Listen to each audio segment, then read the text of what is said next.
Hey everybody, Jason Shadrick here with PremierGuitar.com, and we have a special look. We're here with Steve Vai, and we are in his studio, in his backyard, the Harmony Hut, and he's going to walk us around and show us a few things and tell us a little bit about how this studio came to be and about your new album that was mostly recorded here. So how did this studio kind of come to fruition? Well, I've always enjoyed working on my own, so I've always had studios, and I'm fascinated with studios. I just love the idea of recording and overdubbing and building and all that. So I've always, I could never understand going to a studio, and I could never afford it. Back in the 80s, it was like hundreds of dollars an hour, thousands of dollars a day, or whatever. So I always had my own, and otherwise I'd never be at home.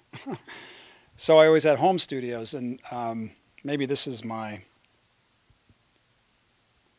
6th or 7th studio.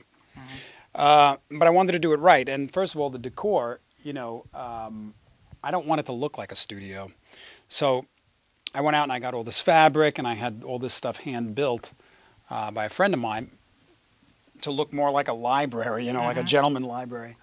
But it's very acoustically sound because all the walls are fabric.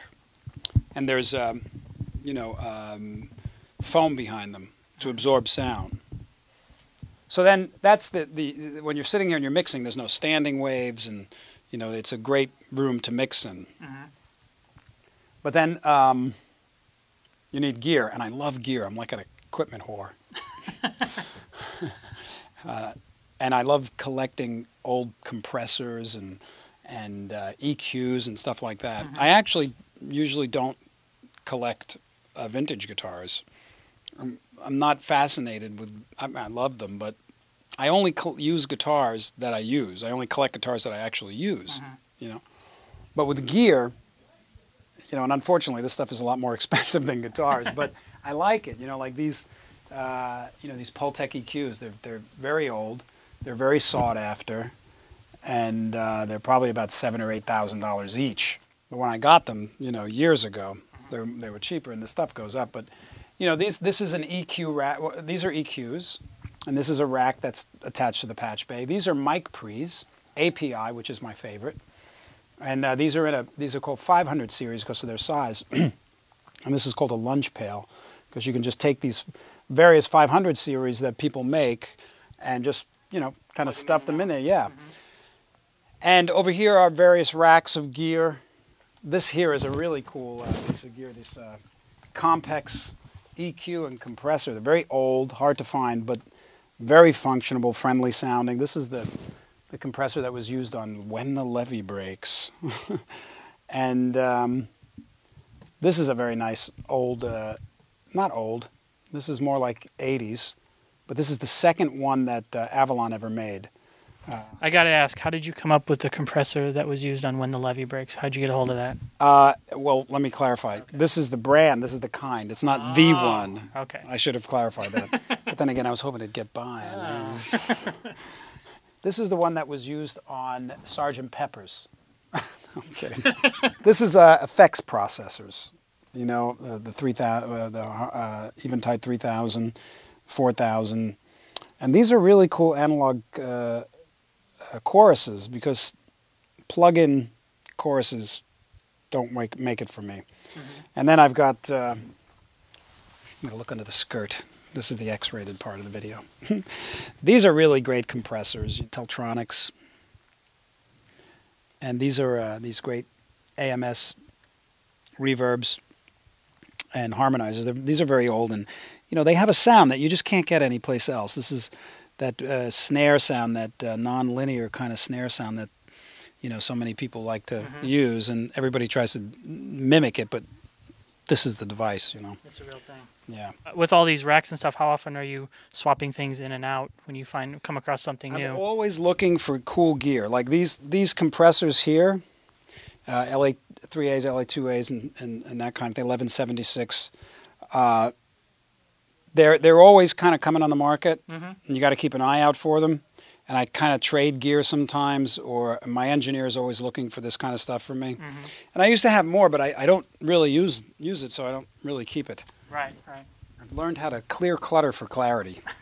I started to have custom gear built because then it functions the way you really want it to.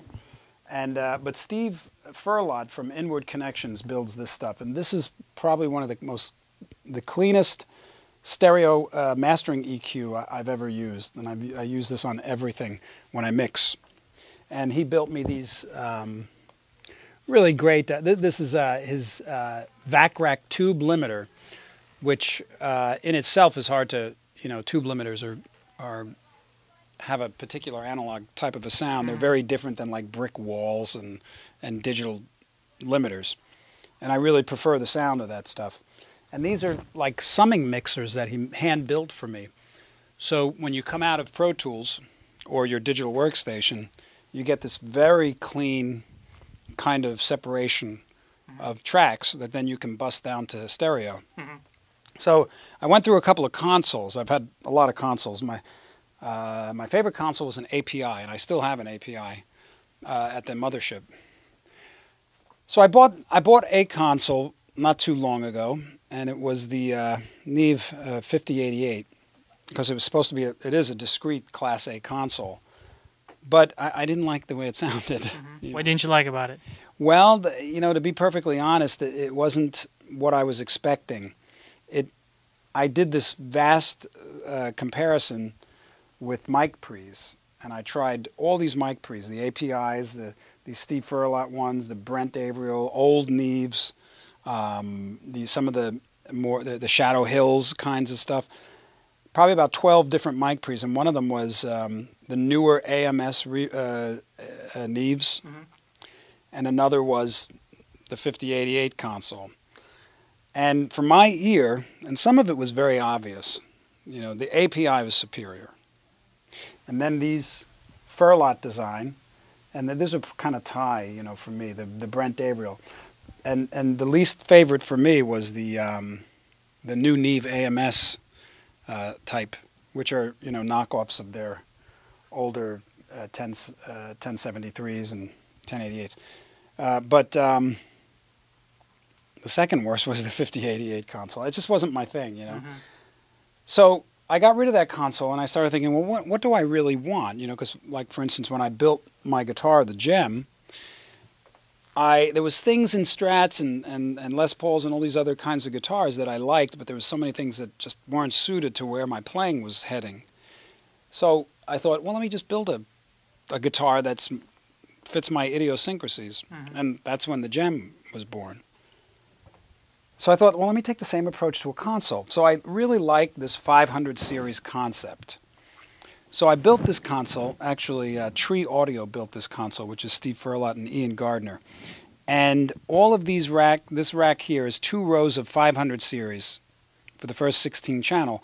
So you can pull these modules out and put all these different ones in, different brands. There's all sorts of different ones on the market. I have a lot of Steve Furlots in here because he makes such great stuff. And this here is his compressors. This is limiters. This is a really great Shadow Hills compressor. I like this a lot. It's a stereo compressor. Old API, and then these are all EQs. But you can put anything you want in here. So you're not locked in down the road if you hear something you really dig. Yeah, there's no consoles that I know that do that, And then over here, this side of the console, these 16 channels are sized for the more conventional sized Neve modules, And so you can pull these out and put in any module that fits. And then these here, Steve Furlot built these for me. They're absolutely amazing, these channel strips. They have 4-band EQs with very serious cues on them. So you can really notch filter things, and then it all comes to the patch bay. And one of the things that I designed into this console that I really like, well, it's got 4 aux sends and 8 groups. But, when you're sitting down and you're mixing, you've got a listening window that's very small that you can hear, it's right about here, and you can hear the way things sound. But if you go like this, your axis is off, and if you go like this, it's off, and if you back up too far, you get this phasing, you know what I mean? So you really got to be right in the... And when you're mixing, the thing you're going for most is the EQ. And every console has the EQ up here. you know, and the channel strip down here. And I couldn't understand why. And I said, this doesn't make sense. I want to be able to EQ stuff while I'm sitting like this, you know. In the window. In the window. Yeah. And I started asking all these companies and all these people, and they're like, well, we don't know. That's just the way it's always been done. And that's my first cue to change it, you know. So this is just really great the way it is, because now you've got everything right here. And, I mean, if you got to reach, you're reaching for something that, like your pan. What difference is it going to, you know what I mean? So that was big. Then the speakers I use, I've always been used to NS10s. It's just the way I grew up, you know, and I like sticking with them for checking certain frequencies and sounds. But my friend is Alan Sides, and he has this speaker line, the Oceanway monitor system, and these speakers are just to die for. I mean, these two real big ones behind the thing here.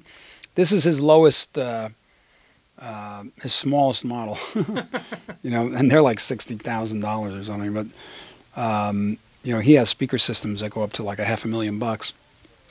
And when you listen to these things, it's like you're in the sound. You know, if I sit here and I'm listening, the separation is phenomenal. The phasing, there's no phasing, and that like the, you know, it sounds like the sound if you pan it to the middle. It's right there. It's like you can reach it. You know, you get into the sound, and it's very honest. You know, the bass response is just tremendous. You know, it rocks your world. I would think with speakers that size, you're gonna definitely feel it a lot more. You feel it all right. So the matter of fact, sometimes if people are good, I let them sit on the speakers while I put my octave divider on. You know what I'm saying? They have to clean up the mess.